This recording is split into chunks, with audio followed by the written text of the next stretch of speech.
En toute vérité, 11h midi sur Sud Radio, Alexandre Devecchio. En toute vérité, chaque dimanche entre 11h et midi sur Sud Radio, sécurité, économie numérique, immigration, écologie. Pendant 1 heure chaque semaine, nous débattons sans tabou des grands enjeux pour la France d'aujourd'hui et de demain. Et ce dimanche, nous avons le plaisir de recevoir l'écrivain Alexandre Jardin et le professeur et essayiste Michel Maffezoli. Tous deux, à travers leur œuvre et leur engagement, ont décrit la fracture entre les élites et le peuple, souligné la déconnexion entre la classe dirigeante et les classes populaires et annoncé un soulèvement de la France profonde. C'est pourquoi nous avons voulu les réunir pour faire avec eux le bilan de cette révolte des tracteurs. Qu'en restera-t-il ? S'agit-il d'un conflit social sectoriel touchant une catégorie marginale de la population ou au contraire du symptôme d'un mouvement de ras-le-bol plus général ? Alors que les agriculteurs sont rapidement retournés dans leurs champs, la comparaison avec les gilets jaunes a-t-elle un sens ? À la veille des élections européennes, cette crise annonce-t-elle un vent de révolte contre Bruxelles ? L'ère des soulèvements ne fait-il que commencer ? Tout de suite, les réponses d'Alexandre Jardin et Mathieu Maffezoli en toute vérité. En toute vérité sur Sud Radio, Alexandre Devecchio. Michel Maffezoli, bonjour. Bonjour. Alexandre Jardin, bonjour. Bonjour. Heureux de vous recevoir sur ce plateau. Peut-être commençons avec vous, Michel Maffezoli. Alors, je vous ai présenté comme essayiste et professeur, puisque je sais que vous n'aimez pas qu'on vous qualifie de sociologue. Vous êtes auteur notamment d'un essai sur la violence qui tombe particulièrement dans l'actualité, qui vient de paraître aux éditions du CERF. Et puis, vous êtes professeur de Pomélo. Je n'y arrive pas, c'est le matin, vous me l'avez dit, mais je voulais que vous m'expliquiez du coup. Non, polémologie. Polémologie, évidemment. Qui vient du grec polémos, la guerre, le conflit. Exactement. Non, je ne suis plus du tout. J'ai succédé à Julien Freund, qui était un spécialiste de la violence, de cette polémologie, à Strasbourg, qui a créé un institut de polémologie. Voilà, il s'est trouvé que quand il a pris sa retraite pendant 2-3 ans avant d'être nommé à la Sorbonne, j'ai assuré cette direction. Mais dans le fond, au-delà, oubliez le mot polémologie. Ce qui est intéressant, c'est les conflits. Est-ce qu'on est dans l'ère des conflits, Michel Maffezoli ? C'est ça qui est important. Vous l'avez souligné, là, je viens de publier dans Poche un livre, c'est la 6e édition, essai sur la violence. Et il y a 2 ans, un essai beaucoup plus polémique sur l'ère des soulèvements. Voilà.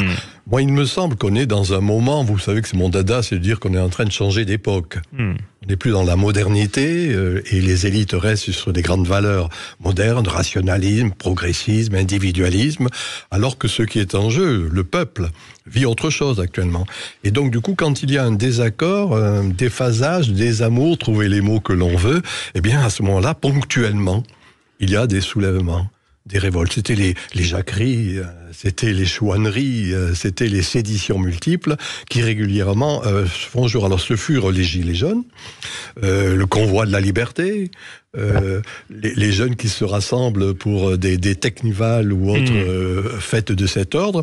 Ce qui s'est passé avec les agriculteurs, c'est exactement quelque chose de cet ordre. C'est-à-dire que le prétexte est réel, il faudra en parler de ce prétexte, ce désaccord qui existe entre les agriculteurs, moi je dis d'une manière plus générale entre le peuple et les élites, eh bien tout cela fait que tout est bon, encore une fois, pour se révolter. Et il me paraît que d'une certaine manière, nombreuses seront les occasions de ces révoltes. Voilà, en bref. Alexandre Jardin, vous êtes écrivain, on vous connaît pour des livres, des romans qui sont déjà des classiques, Fanfan, Le Zèbre, mais vous êtes également un citoyen engagé, président du mouvement Bleu-Blanc-Zèbre. Vous êtes... je ne le suis plus, mais je l'ai fondé. Vous l'avez fondé en tout cas, et vous êtes toujours, je crois, impliqué avec différents programmes. Vous sortez ce livre, faire lire pour les nuls, mais je crois que ça se décline également sur le terrain. Vous vous occupez de jeunes, vous leur apprenez à lire avec des équipes. Ce livre, faire lire pour les nuls, est en ce moment le fer de lance de la relance de tous nos programmes pour arriver à fabriquer une nation de lecteurs. Parce que lorsque vous parlez de violence, il y a un fond, il y a un problème aussi de langage.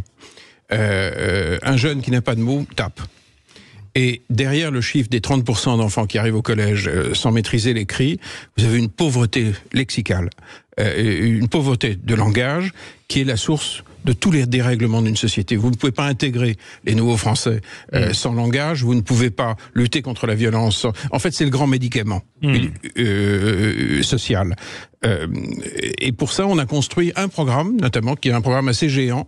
Et en ce moment, je suis en train de rassembler toute une armée, notamment d'entreprises très puissantes, qui vont lancer des programmes de recrutement pour que le programme Lire et faire lire, qui embarque les retraités du pays dans les écoles maternelles et primaires pour transmettre le plaisir des lectures, passe, c'est mon objectif, passe de 20 000 actuellement, on traite 750 000 enfants chaque année, passe de 20 000 à 50 000. On doit devenir, on ne peut plus faire l'impasse.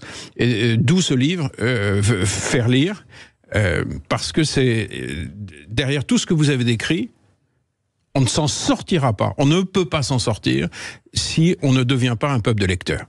On ne va pas y arriver. Et qui a la réponse? Pas les institutions. Nous. C'est-à-dire que si vous, qui m'écoutez, vous allez sur le site lireetfairelire.org et que vous vous inscrivez pour intervenir dans votre quartier, dans votre commune, le pays avance. C'est-à-dire on doit redevenir, au fond, des adultes. Des adultes qui se conduisent bien avec leurs enfants. Ces enfants ne sont pas les enfants des autres, c'est les nôtres. Est-ce qu'on s'en occupe pour de vrai? Or, les 30% d'enfants qui arrivent sans maîtriser l'écrit au collège, ce sont des gosses qui sont passés par l'école.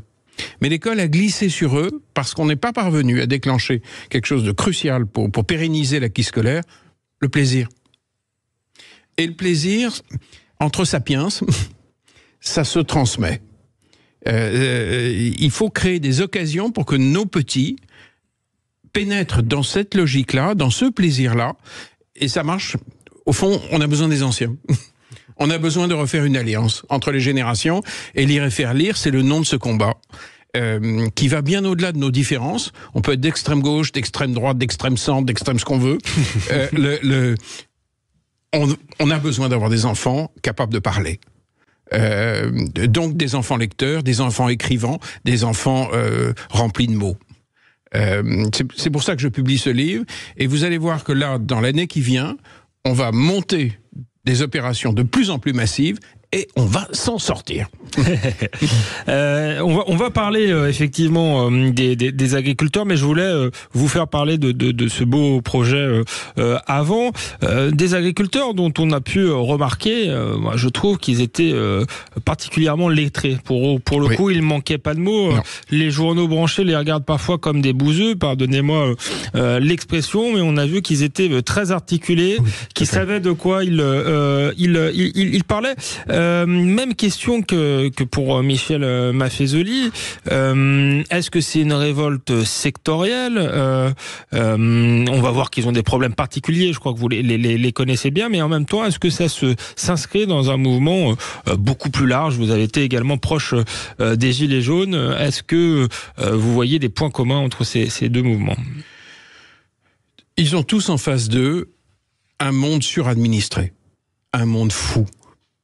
Et le malheur, c'est que la suradministration de la France a généré dans les organisations syndicales une sorte d'équivalence à la tête. C'est-à-dire qu'au fond, on a des sortes de hauts fonctionnaires au sein des appareils syndicaux. Et au fond, c'est le rêve de l'État. C'est d'avoir en face de lui des mêmes qu'eux, des identiques. Et vous remarquerez que même dans la presse, quand un journaliste considère que quelqu'un maîtrise les dossiers, ça veut dire qu'il est apte à parler avec la bureaucratie.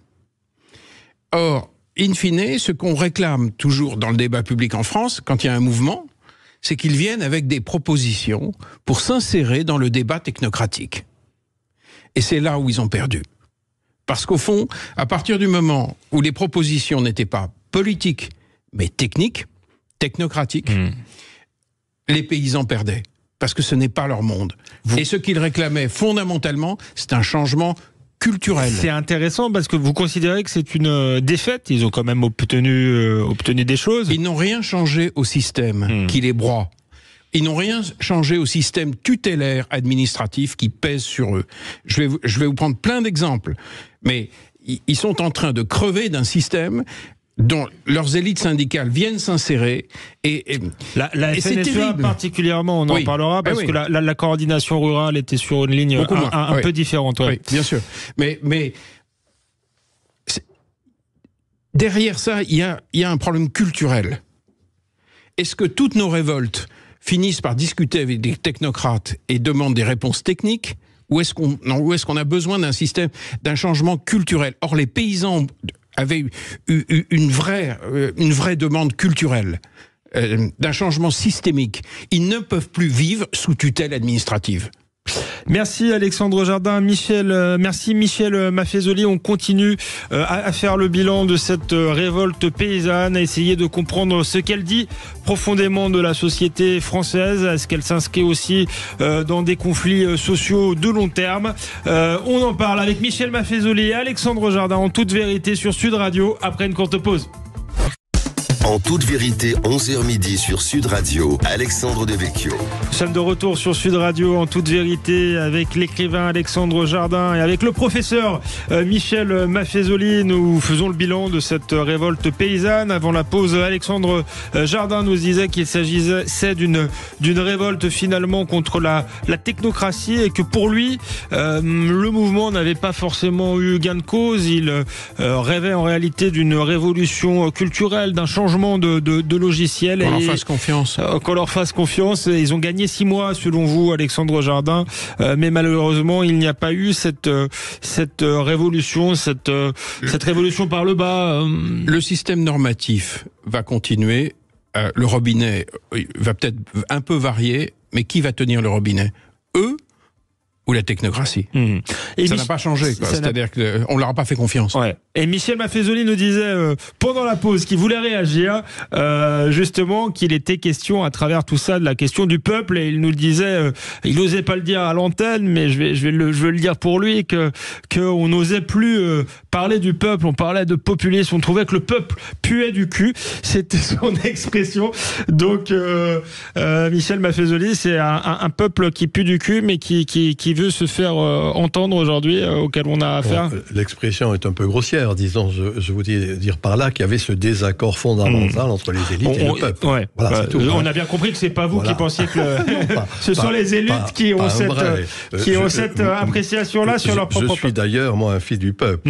Bon, mon papa était mineur dans mon village et je connais bien un peu ce qu'il en est et je continue à être cette parentèle mes chers. Non, avant de vous répondre, par rapport à ce que disait Alexandre Jardin, il y a un problème essentiel actuellement. Il faut trouver les mots les moins faux possibles. Mal nommer les choses contribue au malheur du monde, disait Camus. Et moi, en jouant sur les mots, je dis, si on ne sait pas trouver les mots MOTS, il y aura des mots MAUX. Voilà, donc, de ce point de vue, on est dans un moment où cette élite, en effet, technocrates de divers ordres, continue à employer des termes qui ne sont plus en phase. Tout simplement. La stigmatisation du populisme, du peuple populisme, des communautés communautarisme. Vous voyez, on va trouver des quantités d'expressions de cet ordre.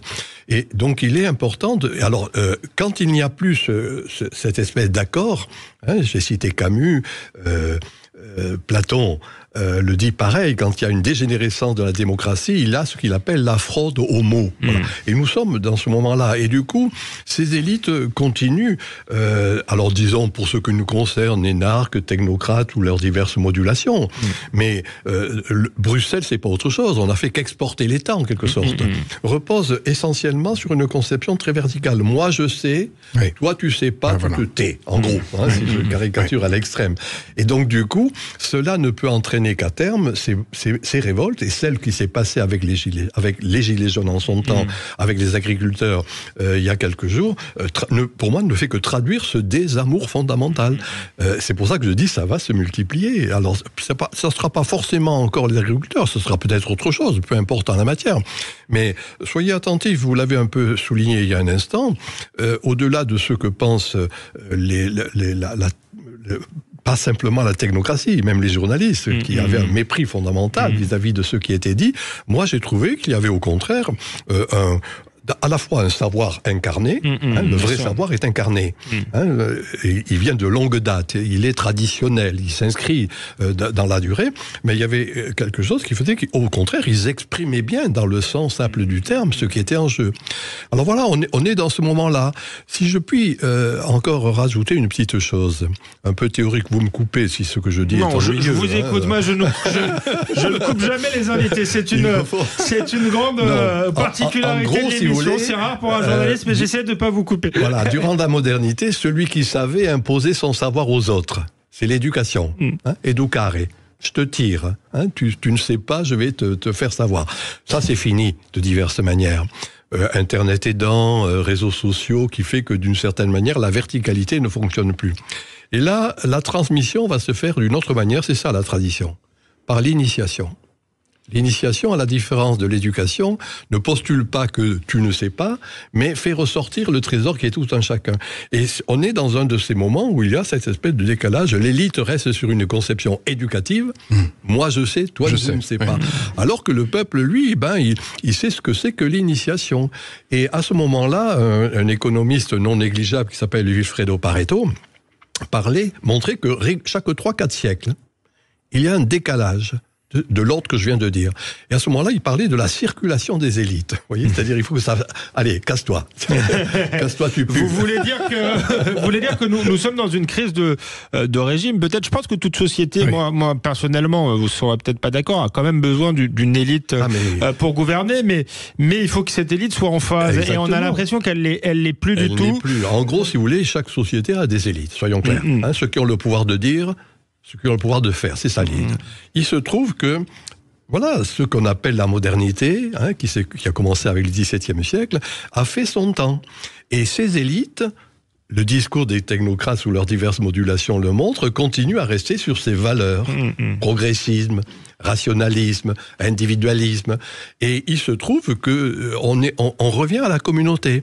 Et donc c'est à ces moments-là, si vous voulez, où il y a ces révoltes. Mais c'est régulier ça, ce qui s'est passé avec l'ancien régime, c'est pareil. On le voit à la fin du Moyen-Âge. On voit régulièrement, retenez ça, chaque 3-4 siècles, il y a une époque qui s'achève. En grec, le mot époque, ça signifie parenthèse. Donc une parenthèse, ça s'ouvre, une parenthèse, ça se ferme. Vous comprenez que de mon point de vue, est en train de se fermer la parenthèse moderne, mais l'élite reste encore sur les mots, les manières d'être, les manières d'agir, qui est la verticalité, qui est ce jacobinisme que l'on sait, les missi dominici, enfin je veux dire le colbertisme sous ces diverses modulations, en France en particulier. Voilà, eh bien, tant qu'il y aura cette dimension, encore une fois, éducative, c'est une métaphore, verticale. Et d'irrespect. Voilà, de l'irrespect, à ce moment-là, ça va... Et d'irrespect. C'est un changement d'époque, Alexandre Desjardins. Mais irrespect, vous trouvez que les élites sont irrespectueuses justement du peuple, ce qui est peut-être nouveau. Normalement, elles sont censées être au service du peuple. Oui, mais il y a... je vais vous raconter une histoire qui est arrivée dans mon village, dans l'Aude.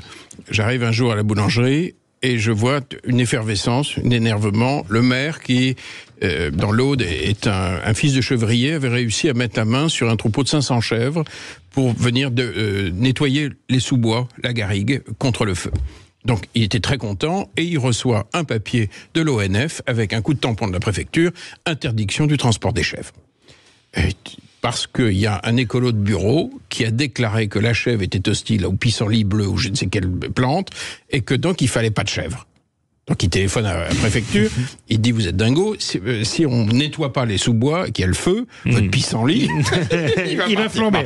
C'est comme ça d'ailleurs qu'il y a de plus en plus d'incendies, parce que beaucoup d'écolos veulent plus nettoyer les forêts, par exemple. Voilà. Et alors il dit je fais quoi ? Et on lui dit il faut nettoyer donc avec du pétrole. Il dit mais on peut pas. D'abord vous êtes dingue, vous êtes complètement dingue, c'est pas écolo votre truc, mais surtout vous êtes fou, c'est escarpé notre garrigue, donc il y a que les biquettes qui peuvent y passer.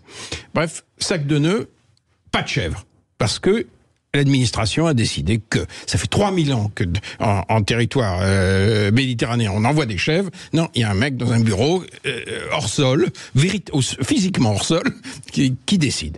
Donc qu'est-ce qu'on fait ? Je téléphone à une émission du matin de cette chaîne, de Sud Radio. Je fais passer, j'interviens pour que ce maire puisse passer. Il vient, il fait un carton.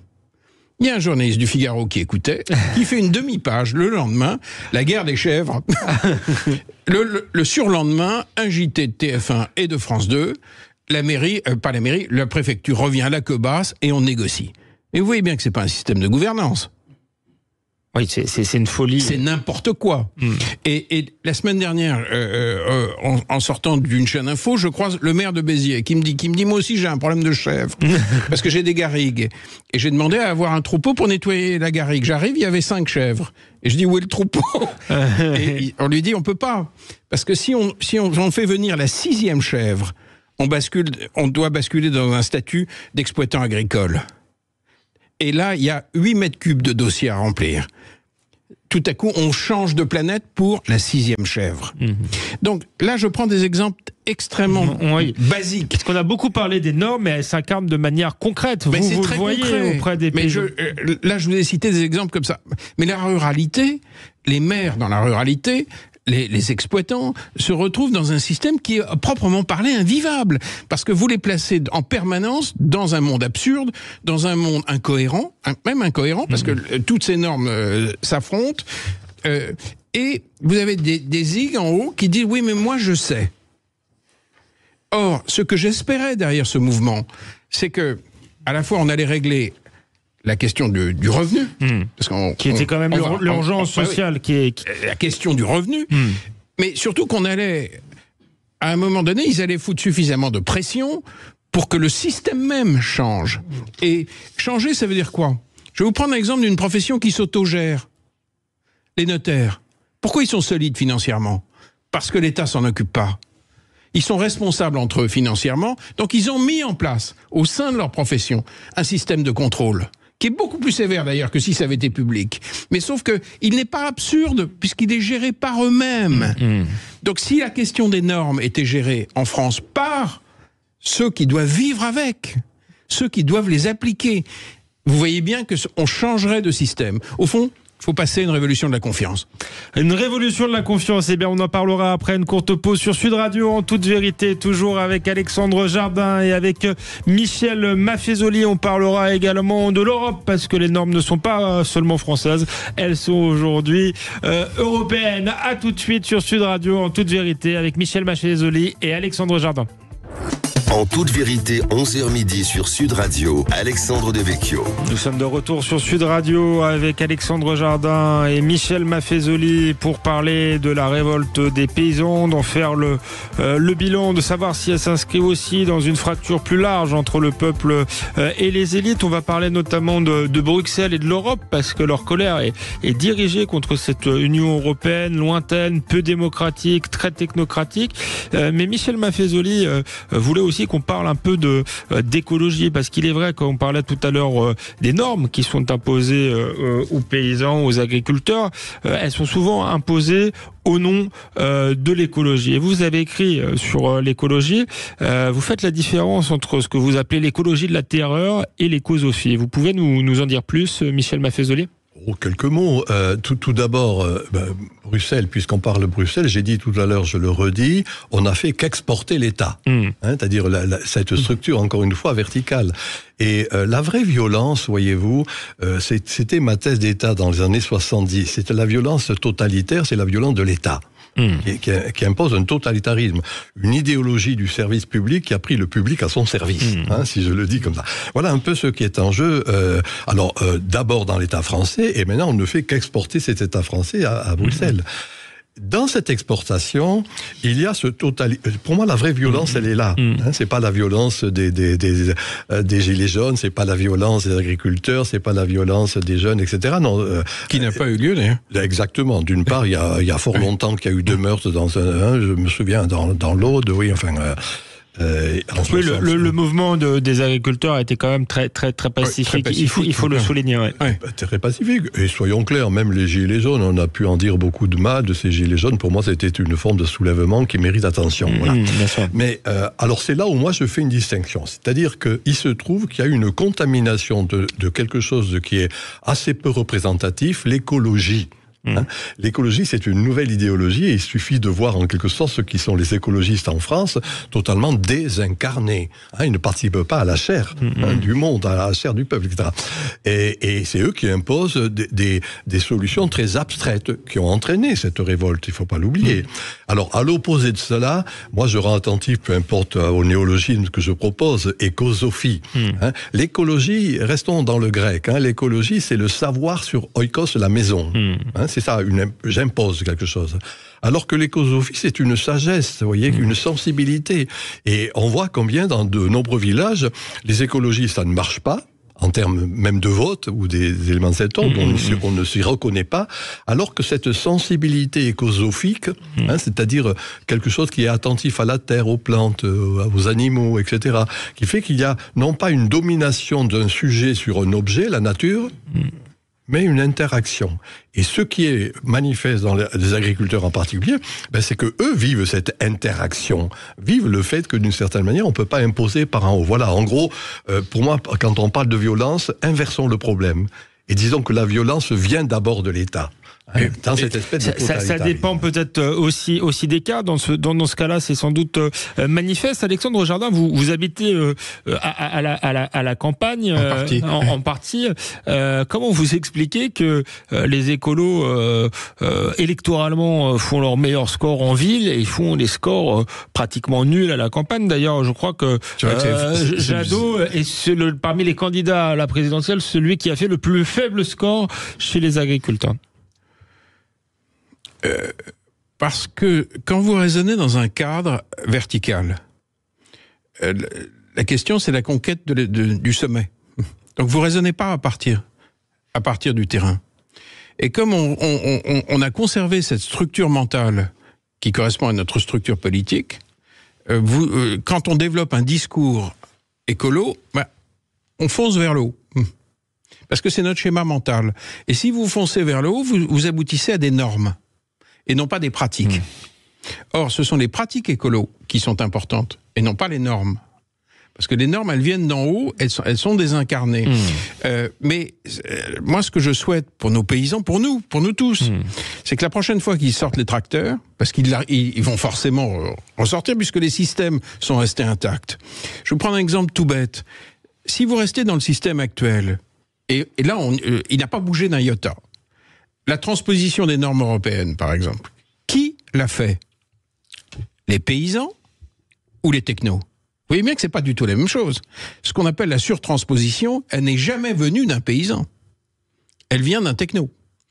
Donc, si la prochaine fois, moi ce que je souhaite, c'est que les paysans aillent au bout d'un changement de système. C'est-à-dire qu'ils récupèrent la gestion dans un acte de confiance historique de la nation envers sa paysannerie, qu'ils récupèrent la gestion du système normatif. Ils doivent, puisqu'ils en sont les opérateurs et qu'ils vivent, lorsqu'on parle d'un produit toxique, il est répandu, éventuellement, s'il faut le répandre, à leur porte, devant la maison où vivent leurs enfants. Donc, c'est à eux de piloter ça. Alors, ce que je dis, c'est un changement systémique hallucinant en France, tellement on a l'habitude qu'il y ait des gueux et une technocratie qui décide. Mais là, la transposition des normes européennes, je souhaite que le pilotage soit transféré à ceux qui vont vivre avec. Mais vous voyez bien que c'est un changement, parce que... Et c'est un changement de paradigme. De paradigme énorme. Énorme, mais en même temps, si je peux me faire l'avocat du diable et des technocrates, est-ce qu'il n'y a pas certaines normes qui sont légitimes? Est-ce qu'on n'a pas fait une agriculture parfois trop productive? Alors, ça a été souvent à l'initiative de l'État, d'ailleurs. Mais est-ce qu'il ne faut pas parfois c'est vrai que c'était à l'initiative de l'État, mais est-ce que c'est pas normal qu'on encadre aussi ça pour des raisons de santé publique et même parfois pour le bien de l'agriculture française, tout simplement? Mais qui vous dit que la fixation de ce bien est supérieure dans le cerveau d'un techno? Donc, je ne dis pas que vous n'avez pas raison sur le fond. Évidemment, tout le monde sait bien que il y a une grande part de vérité dans ce que vous dites. Mais qui le pilote? Est-ce que c'est la société elle-même ou des gens qui sont pas des gens de métier? Tout simplement. On peut penser que le petit agriculteur va s'auto-réguler, ne serait-ce parce que vous l'avez dit, il va pas s'auto-empoisonner. Mais pour ce qui est des grandes exploitations, est-ce qu'il n'est pas normal qu'il y ait une forme de contrôle quand même, Alexandre Jardin ? Oui, mais pourquoi je reviens au présupposé de votre question. C'est l'idée qu'il y aurait quelque part dans un bureau quelqu'un qui saurait mieux que le professionnel. C'est pas vrai. En vrai, c'est pas vrai. Je vais vous prendre un exemple sur la question du revenu. La loi Egalim, où là on nous dit « Ah, ce coup-ci, vous allez voir ce que vous allez voir, on va mettre des contrôles partout et ça va fonctionner ». Il faut savoir qu'il y en a eu 4 versions. Ça a commencé il y a eu 4 versions de cette loi. Or, le propre de la technocratie, c'est de continuer à faire ce qui ne marche pas. Ça marche pas. Le schéma mental ne marche pas. C'est-à-dire, si ça avait dû marcher, vous pensez sérieusement que la technocratie aurait à chaque fois essayé d'échouer? Non, elle a fait ce qui correspond à son schéma mental. Les lois Egalim ne marchent pas. C'est pour ça qu'on en a fait 4. Pourquoi ça marche pas, à votre avis? Alors, ça marche pas parce que on ne pense pas système. On dit, on va rien bouger, et on va mettre du contrôle, et on va encadrer, et vous allez voir, et ce coup-ci, on va en mettre 10 000. Mais c'est ce schéma mental qui marche pas. La vraie vérité, c'est qu'on a 400 000 agriculteurs et 5 centrales d'achat. Donc, systémiquement, est-ce qu'on garde les 5 centrales? Si on touche aux structures, vous voyez bien qu'on est beaucoup plus puissant dans son action. Si on n'en a pas 5, mais 5 000, vous voyez bien que... Oui, il y a une forme de monopole, ce que vous voulez vous dire, de la grande distribution, effectivement. Voilà. Or, qui doit définir ça? Est-ce que c'est éternellement l'État technocratique, ou est-ce qu'à un moment donné, on file la main à ceux qui vont vivre avec les conséquences?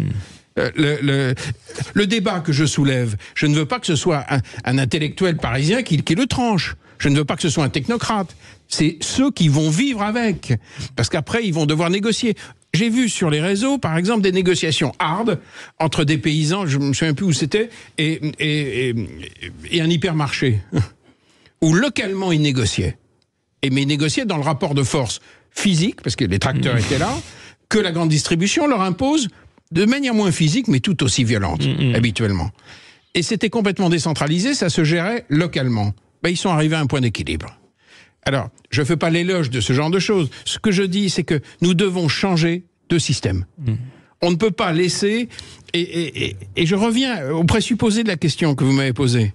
C'est tant qu'on pense qu'il y a un petit gris dans un bureau qui sait mieux que nous, on est cuit sur à peu près tous les sujets. Et la loi Egalim, on n'y a pas touché. Remarquez bien que le techno a dit « ma construction est bonne ». On va la faire mieux marcher en foutant 10 000 contrôles. Mais on marche sur la tête. Donc, si vous ne changez pas les systèmes, or qui peut les changer? Les professionnels. Michel Maffezoli, vous avez écrit sur la violence, vous nous avez expliqué qu'il y avait une forme de violence d'État qui s'exerçait là contre les agriculteurs, mais est-ce que l'autogestion d'une manière, est-ce que c'est pas la porte ouverte aussi à l'anarchie et à la violence?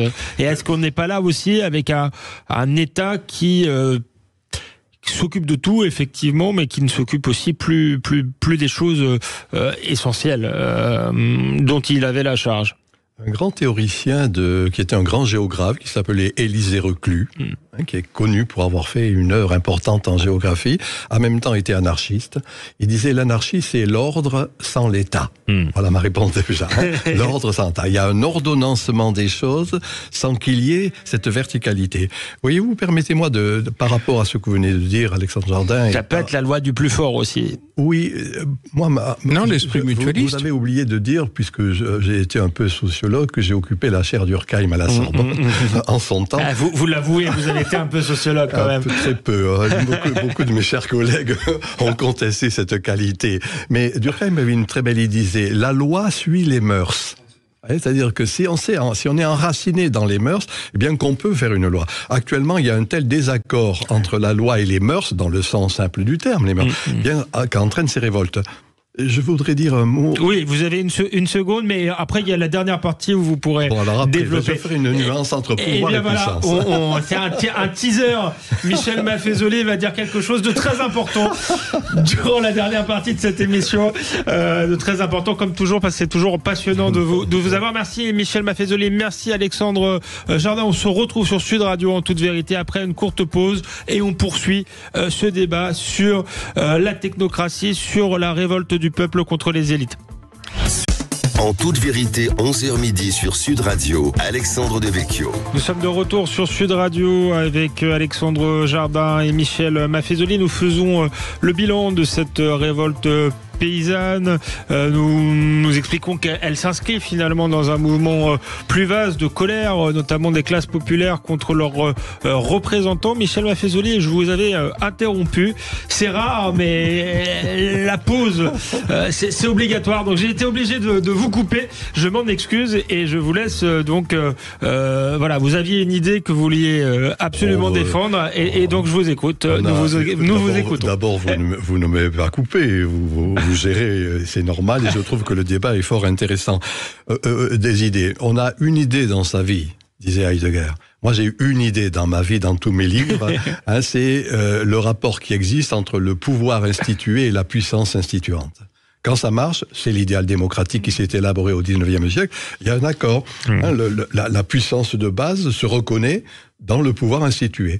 Il est des moments usure. Pour moi, c'est ça le passage de la modernité à la post-modernité que nous vivons. En France, on ne veut pas parler de post-modernité. On en a peur. Les élites restent sur les valeurs modernes. Pour moi, c'est qu'il y a un désaccord fondamental entre ce pouvoir institué, technocratique, on l'a dit depuis tout à l'heure, de diverses manières, ce jacobinisme, cette verticalité, et puis ce qui est en train de ressurgir fondamentalement, qui s'exprime dans les soulèvements, qui est cette puissance de base. Voilà, c'est tout. Et donc, on va voir ce que ça va donner, mais pour moi, c'est le retour au localisme, à l'espace, au territoire. Et c'est cela que, dans le fond, dans la vieille tradition franchouillarde qui est la nôtre, on se refuse de voir, on se refuse de reconnaître. Et je pense qu'il va y avoir des quantités de manifestations de cet ordre. Juste, voyez, les deux termes, moi, qui me sont chers. Quand j'ai dit pouvoir-puissance, c'est que il y a une solidarité mécanique, qui le service public, ce qui est imposé par en haut. Ça a fait son temps. Et que va revenir encore une fois une solidarité organique. Organique, c'est ce qui est lié au lieu où je vis avec d'autres. C'est ça, les formes de solidarité basiques d'une certaine manière. Et on voit bien comment, moi je vois dans dans votre village, mon petit village de Gressestac qui est dans les Cévennes, pour ne pas le nommer. Nommez-le, c'est très bien. Et ben voilà, et c'est fait. Je vois cette solidarité encore une fois de base. Le cuisinier et l'agriculteur, si je puis dire. Vous voyez, cette espèce de conjonction qui existe et qui se sont manifestées dans les révoltes des agriculteurs ces derniers jours. Voilà quelque chose d'encore une fois basique. J'appelle cela, moi, la socialité de base. C'est-à-dire quelque chose qui ne s'impose pas par en haut, mais qui est sécrété par le corps social dans le vrai sens du mot, le corps social. Et que c'est ce corps social qu'il faut reprendre en quelque sorte en considération. Il y a une déconnexion de plus en plus flagrante, Alexandre Jardin, entre les dirigeants et ce que Michel Maffezoli appelle le corps social, qu'on pourrait appeler tout simplement le peuple. Est-ce qu'une démocratie sans le peuple, c'est toujours une démocratie? Le fait que vous posiez... C'est pas une dictature, on est d'accord, il n'y a pas le goulag, il n'y a pas tout ça. Mais... Évidemment. Mais bien sûr que ça ne marche pas. Tout le monde sait bien que ça ne marche pas.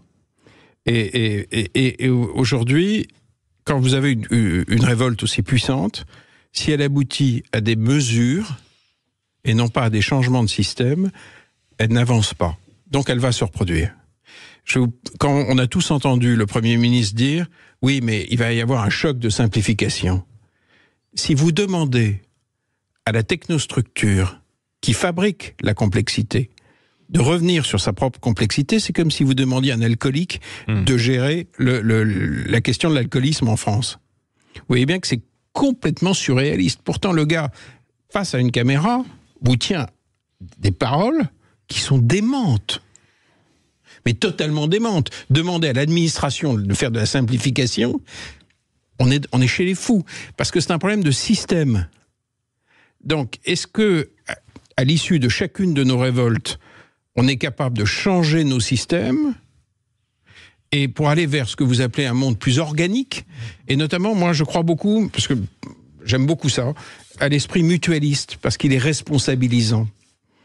Et au fond, quand vous fonctionnez par la verticalité avec Matignon ou l'Élysée, qui est censé vous apporter la solution, vous déresponsabilisez une société qui, au fond, ne demande que ça.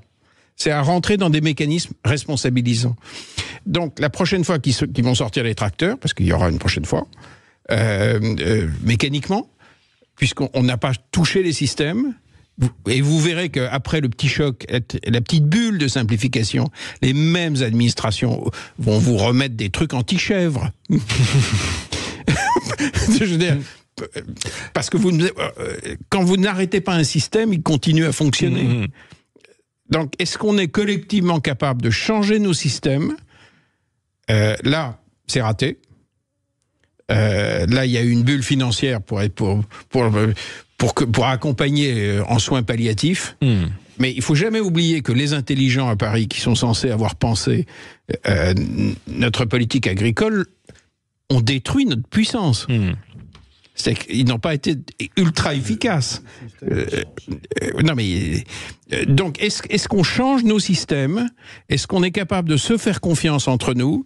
En tout cas, moi je voudrais juste dire, quand on a une seule idée dans une vie, moi je n'ai qu'une seule idée, et qui est portée par ce livre. Vous qui m'écoutez, quand vous voyez que tout déconne, augmentons le nombre de mots dans la tête de nos enfants. Ils vont parvenir à mieux résoudre les problèmes qu'ils auront devant eux. Pour moi, le grand médicament social, c'est ça. On rappelle ce livre, oui. faire lire, c'est dans la collection pour les nuls, effectivement. Alexandre Jardin, on parle de technocratie connectée, de technocratie française, mais on a aussi une technocratie européenne. On s'est aperçu que dans cette révolte des tracteurs, il y avait une révolte contre Bruxelles. Est-ce que finalement les défauts de la technocratie française ne sont pas encore amplifiés à l'échelle européenne ? D'autant plus c'est une technocratie encore plus lointaine. On a les mêmes. On a, comme vous dites, on a transféré nos réflexes technocratiques à Bruxelles. Et au fond, sur le principe, tout le monde sait bien qu'il doit y avoir une organisation européenne. On sait bien qu'il faut qu'on réussisse à vivre ensemble sur le continent. Mais est-ce qu'on veut que ça passe par des mécanismes techno ? C'est de la folie. De la folie pure. De toute façon, toutes les nations sont en train de faire craquer ça. Parce que, mais au niveau national, mais le vrai problème de la technocratie française, c'est qu'au fond, ce qu'elle aime, c'est bosser avec la même qu'elle à Bruxelles et la même qu'elle dans les régions. C'est-à-dire que ça refabrique du dispositif. Alors que si on change d'organisation et qu'on devient plus organique, on aura plus de mutuelles, plus d'organisations professionnelles responsabilisées, plus de territoires puissants, plus de communes capables d'initiative. Aujourd'hui, quand vous êtes maire en France et que vous voulez faire une piscine, vous en avez pour 6 ans. Parce qu'il faut croiser les financements, il faut un peu de département, un peu de région, un peu de machin, un truc. Ça avance pas. Au fond, on est à la croisée des chemins, on a un système qui est ni centralisé ni décentralisé, qui déconne à plein tube. Et là, les paysans sont venus le dire pour leur partie. Moi, ça m'a désespéré en vrai de les voir rentrer. Ça m'a vraiment désespéré. Michel Maffezoli dit non. Vous pensez que pour nous tous, oui, il fallait qu'il rentre malgré tout. Pardon ? Vous pensez moi, je pense rien du tout. Moi, j'ai pas donné d'avis. Non, mais vous avez dit non. J'ai pas de conviction. Non, j'ai dit. Moi, j'étais pas désespéré parce que pour moi, c'est une des manifestations de ce qui va se reproduire. En gros, vous voyez, par rapport à ce que vous indiquez, Alexandre Jardin, les systèmes ne marchent plus. Bien. C'est-à-dire les grandes valeurs qui ont fait la modernité ne marchent plus, d'où la déconnexion des élites. Quand cela se passe, il y a un processus, c'est un sociologue américain qui s'appelle Sorokin qui parlait de saturation. Une lente sédimentation. Il dit un verre d'eau que je sale et que je sucre, je vois pas à quel moment, mais le dernier grain fait que le verre d'eau est saturé. Voilà. Lente sédimentation. Vous avez compris que de mon point de vue, cette lente sédimentation, elle est en train de se faire actuellement. Il y a eu toute une série de révoltes, il y en aura, il y a des affoulements de cet ordre. Dans tous les secteurs. Voilà. Or, il se trouve que quand on regarde les réseaux sociaux, c'est pour ça que je suis pas pessimiste par rapport à ce que vous indiquiez. Quels sont les mots qui apparaissent sur ces réseaux sociaux ? Générosité, entraide, solidarité, des vieux mots archaïques. de la solidarité organique, c'est-à-dire solidarité de base. Les mots du cœur. Voilà, exactement, la raison sensible, ce que j'appelle moi la raison sensible. Il y a de la raison et en même temps du sens, voilà. Et donc, voilà ce qui fait que de mon point de vue, le système est saturé. Et cela se voit, l'espèce de déconnexion, alors que ce soit Bruxelles ou que ce soit les technocrates français qui kiffent bourricot, hein, je veux dire, quand toujours tu m'intéresses. Alors voilà, donc soyons attentifs au fait que cette saturation, elle est là. Hein, elle se manifeste. Vous comprenez que ça prend du temps, hein, encore une fois, il faut attendre une lente sédimentation, ça ne se fait pas du jour au lendemain, c'est pas la révolution. Moi, j'emploie jamais le mot révolution. C'est une recomposition politique, culturelle. Une métamorphose, il y a une métamorphose. Excusez-moi, le mot politique. Le vrai problème, c'est qu'ils n'ont pas le temps financier. Le mot politique, qui est totalement désincarné, revient à la police, c'est-à-dire la cité. Oui. Pour moi, il y a un retour, c'est un nouveau Moyen-Âge qui est en gestation actuellement. Voilà. Il y a aussi, on n'a plus qu'une minute, je ne sais pas si on va avoir le temps d'aborder la question en profondeur, mais quand on parle de Bruxelles, il y a quand même la question de la mondialisation qui s'est posée dans cette crise. Alexandre Jardin, j'ai entendu beaucoup d'agriculteurs dire, après tout, les normes, certaines peuvent être positives, ça peut nous permettre de faire des produits plus sains. Le problème, c'est qu'on est soumis à une compétition totalement déloyale. À quoi ça sert d'imposer des normes ici au nom de l'écologie si c'est pour faire venir des produits souvent frelatés et en plus du bout du monde, ce qui en termes d'écologie, convenons-en, on peut mieux faire. Cette démence, parce que c'est complètement dément. Tout le monde voit bien que c'est dément. On a 30 secondes, mais finissons sur la démence. Qui va y mettre un terme? Vous donnez le levier, le manche. Vous le donnez à ceux qui ont maintenu le truc ou à ceux qui ne sont pas d'accord? À un moment, il faut que les professionnels reprennent le pilotage. Eh bien voilà, on terminera là-dessus. Finissons-en avec les experts, parce que souvent ils se proclament comme ça, et mettons les professionnels, c'est-à-dire ceux qui ont une profession, un métier, un savoir-faire. Merci Michel Maffezolier, merci Alexandre Jardin. J'étais ravi de vous recevoir en toute vérité sur Sud Radio. On se retrouve la semaine prochaine pour un nouveau numéro. À bientôt. Sud Radio.